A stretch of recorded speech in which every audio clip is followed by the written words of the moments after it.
আপনারা ইতিমধ্যে লক্ষ্য করেছেন দুটি ভোট সামনে রেখে 12 তারিখ আমাদের খুব কাছাকাছি চলে আসছে।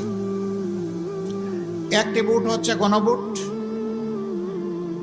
অতীতের বস্তপচা রাজনীতি এবং রাজনৈতিক বন্দোবস্তকে পরিবর্তন করে নূতন রাজনীতির সূচনা করা, এবং সেই রাজনীতি হবে জনগণের রাজনীতি।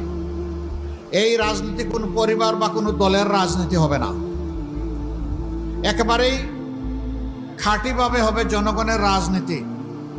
এই জন্য আমরা যেখানেই গিয়েছি স্পষ্ট করে বলেছি, আমরা আমাদের দলের বিজয় চাই না, আমরা চাই 18 কোটি মানুষের বিজয়। যেদিন সমাজে ন্যায় এবং ইনসাফ কায়েম হবে সত্যিকার অর্থে, সেদিনই 18 কোটি মানুষের বিজয় হবে, এর আগে হবে না। এই গণভোটে বাহ্যিকভাবে যাই হই, ভিতরে ভিতরে কেউ নাকুশ। এই গণভোট হলে আর ফ্যাসিবাদী কায়দায় দেশে শাসন ত্রাসন চালানো যাবে না। এই গণভোট হলে জনগণের সম্পদের উপর হাত দেওয়া যাবে না।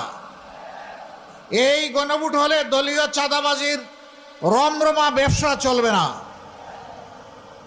এই জন্যে কেউ কেউ গণভোটে সন্তুষ্ট না, কিন্তু মুখ খুলে বলতে পারছেন না, কারণ 18 কোটি মানুষ গণভোটের হায়ের পক্ষে।